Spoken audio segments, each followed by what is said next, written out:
GM les gars, c'est Gavin.crypto. Aujourd'hui, on se retrouve pour une toute nouvelle vidéo sur un membre du canal Telegram ou qui m'a partagé son wallet pour que je lui fasse une analyse, d'accord? Donc, c'est un nouveau membre qui a 2500 $, donc c'est un portefeuille assez intéressant. N'hésitez pas à rejoindre le canal Telegram qui se trouve dans la description et aussi à rejoindre la plateforme Bitonix où il y a vraiment plein de cryptos. La façon de trader est vraiment optimale, que tu sois débutant ou intermédiaire.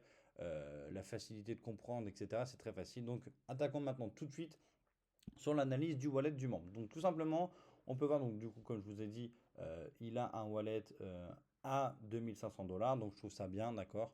Il a un bon wallet, etc. Donc là, on va voir tout de suite sa stratégie pour savoir ce qu'on peut en tirer, etc. Donc déjà, on peut voir que déjà, il a un peu de crypto, etc. Mais il n'en a pas beaucoup, donc moi ça me va, d'accord. C'est le maximum qu'il doit avoir, d'accord. Pour moi, c'est intéressant.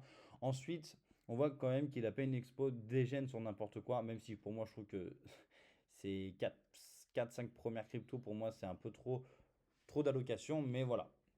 Donc déjà, moi, pour moi, avoir du Pendle, bon projet, j'aime bien, mais pour moi, c'est beaucoup trop. Donc BTC 10%, j'irai Rota, d'accord.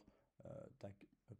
J'irai Rota, 10% vers du BTC, c'est mignon, en sachant qu'on voit qu'il en a 3,8, d'accord. Donc pour moi, avec l'accumulation des 10%, pour moi, c'est OK, d'accord. Attention de pas non plus en acheter trop haut, mais bon, pour moi, BTC, voilà.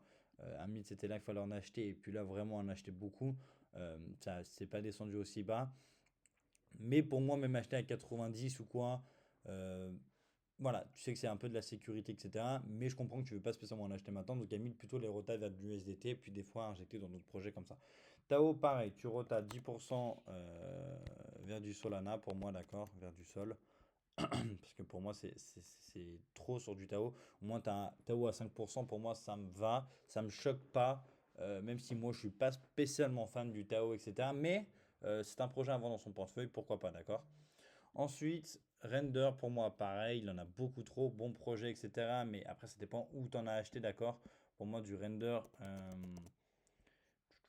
tac. Pour moi, du Render, si tu en achètes au-dessus si tu en as acheté au-dessus de, tac. Pour moi, si tu en as acheté au-dessus de là, pour moi, c'est sous-optimal, d'accord? Pour moi, ça, c'est la tranche maximum, d'accord? Et encore, pour moi, un petit peu en dessous. Pour moi, à 4 c'est le maximum, d'accord? En plus, il y a vraiment des zones d'accumulation, etc. Et puis, on se dit que s'il retourne à son ATH, ce qui n'est pas non plus sûr, ça te fait un x3, plus de 218%, pardon. Ça me choque pas. Donc moi, je trouve que c'est potentiellement intéressant d'avoir. Mais voilà, en dessous de 4 pour moi, c'est intéressant. Même là, tu peux en accumuler un petit peu, d'accord. Mais attention, rentrer toujours en plusieurs fois, etc. C'est toujours optimal, d'accord. Et le reste, moi, du coup, je rota 5%. Je pense vers du VC, d'accord. Et puis voilà, c'est déjà intéressant. Avax, pour moi, pareil, tu rota parce que en avoir 8%, enfin 7%, c'est un peu trop. Moi, j'irais rota 4%, d'accord.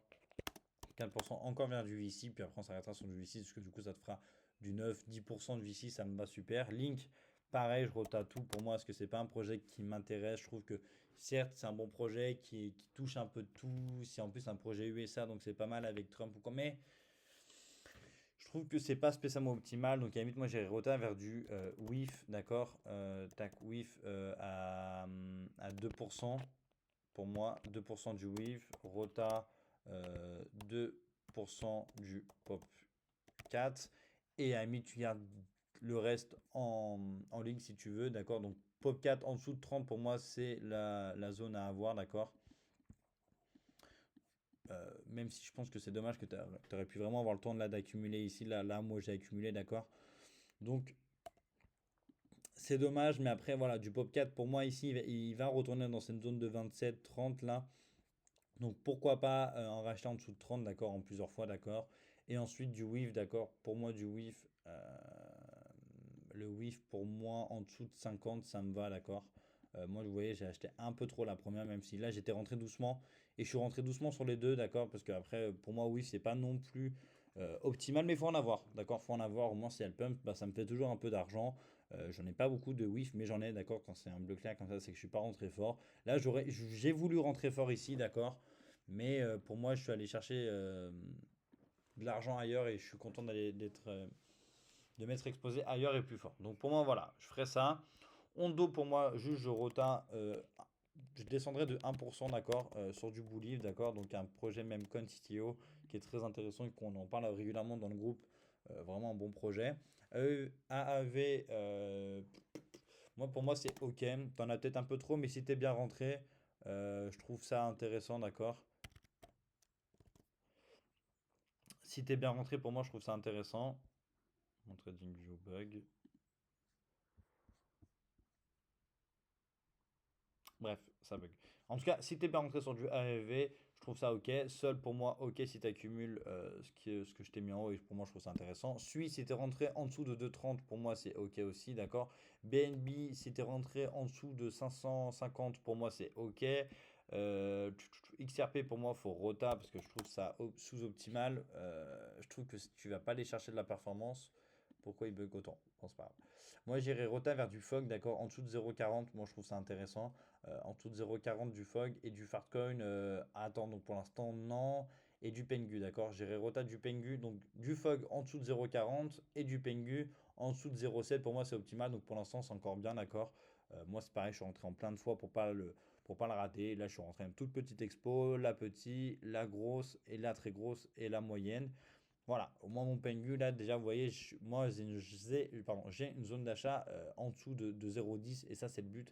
Et je suis même en dessous, je crois que je suis à 8, j'avais calculé avec toutes mes prises d'achat. Et ça, c'est ça le plus important. C'est-à-dire que si là, il aurait été là et puis il aurait explosé, j'aurais vendu ici, j'aurais gagné un peu de thunes, c'est pas grave. Par contre, vu que j'ai acheté un petit peu là, un petit peu là j'ai commencé à acheter un petit peu fort, là, j'ai acheté très fort et là, j'ai acheté moyen. Ce qui me fait, c'est que ça fait une zone d'achat en bas, d'accord? Donc du Pengu, gérer Rota aussi, donc 2%, 2% sur les deux projets, donc sur du FOG et 2% sur du Pengu. En plus, ça te fait un peu de la bêta ETH là, comme on voit. ETH, pardon, pour moi, c'est OK comme ça. Swissborg, Swissborg. En plus, je l'ai vu tout à l'heure. Tac. Swissborg, pour moi, c'est. Je comprends pas trop. Ah, la tokenomics est bonne, d'accord? Donc déjà la FDV market cap elle est à 1, donc la tokenomics est bonne. Le projet, enfin le produit de Swissborg est vraiment incroyable, d'accord? J'adore Swissborg, donc ça me dérange pas d'en avoir. Mais je trouve ça un petit peu sous-optimal quand vous voyez la hausse qu'il a fait là. Pour moi, il n'a pas fait une grande hausse et c'est ça qui me dérange un petit peu là pendant cette phase haussière là, où pour moi il n'a pas vraiment fait une grosse hausse. Donc je me dis, est-ce qu'il ira retourner à son ATH? Je trouve que ça m'étonnerait de retourner à 1,4, 1,5. Donc si pour moi il retourne même à 1,5, ça serait vraiment ça serait un petit peu trop beau. Donc pour moi c'est un peu sous-optimal, d'accord? Donc je dirais, pour moi j'irais rota tout en USDC, d'accord? USDC ou USDT, je sais pas dans ton côté, mais voilà. Ça me va. Ou à limite, ouais, si j'irais rota en USDT, parce que je vois que t'en as pas, mais je sais plus si c'est toi qui as 10% comme ça, mais dans ce cas j'irais rota un peu en USDT, ça me dérangerait pas. Jasmine pour moi c'est ok. À la limite, tu peux renforcer un petit peu de l'exposition avec Swissborg, d'accord? Tu rajoutes 1% sur du Jasmine, sur des bonnes rentrées Jasmine, est-ce que je l'ai? Je sais plus si je l'ai Jasmine, je crois que je l'ai plus. Tac. Voilà. Moi, Jasmine, j'étais rentré fort ici. J'avais vendu ici. Là, j'avais fait ma vente. J'en avais gardé un petit peu ici. Puis moi, j'en ai gardé, mais vous voyez, ça ne m'intéresse plus trop. Et j'ai un petit peu d'argent comme ça. Au cas où s'il repump un peu par ici, je revendrai. Alors, sachant que j'ai déjà tout vendu quasiment. D'accord. Donc, Jasmine, pour moi, c'est une zone intéressante d'accumuler à 0,13. De 0,13 à 0,8. C'est vraiment intéressant. Donc, voilà. Pourquoi pas Jasmine comme ça me va. Ensuite, ça, je comprends pas trop. Je crois que c'était un projet en 2021 qui a été, ou 2017 qui a été. Je me rappelle plus trop du projet, mais pour moi, c'est pas optimal. C'est un peu un projet mort en plus. Je me rappelle plus concrètement ce qu'ils font. Je me rappelle plus.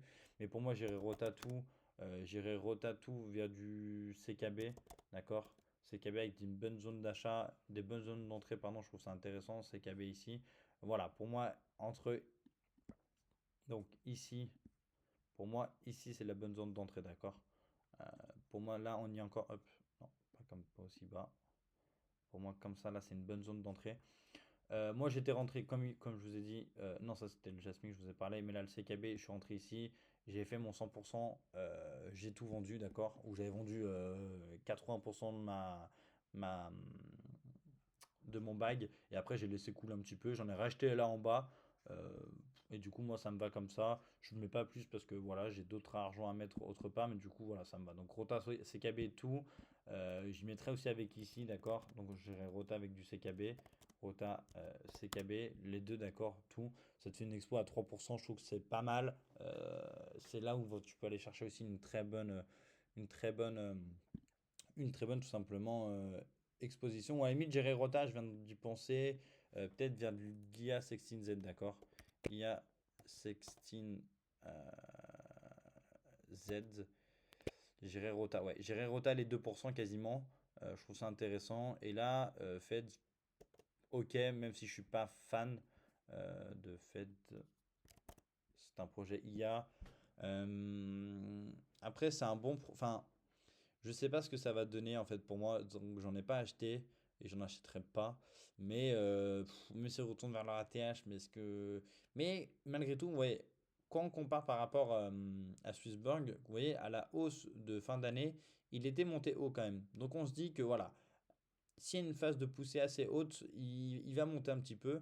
On va voir, voilà, il a pris 30%, donc c'est quand même un token qui va suivre un petit peu le mood. Donc je trouve ça intéressant d'en avoir, ça ne me choque pas, d'accord? Donc voilà. Donc la vidéo était un petit peu longue, mais voilà, c'était vraiment une analyse d'un wallet où j'ai vraiment décortiqué un maximum. En aucun cas c'est un conseil financier, d'accord? Que ce soit même pour le membre, il fait ce qu'il veut, il est responsable de ses gains et de ses pertes. Moi c'est juste un conseil comme ça. Qu'est-ce que je ferais à sa place? Je pense à haute voix. Qu'est-ce que je ferais moi à sa place si j'aurais 2500 dollars et que j'ai ces cryptos-là? Voici ce que je ferais tout simplement. Donc voilà.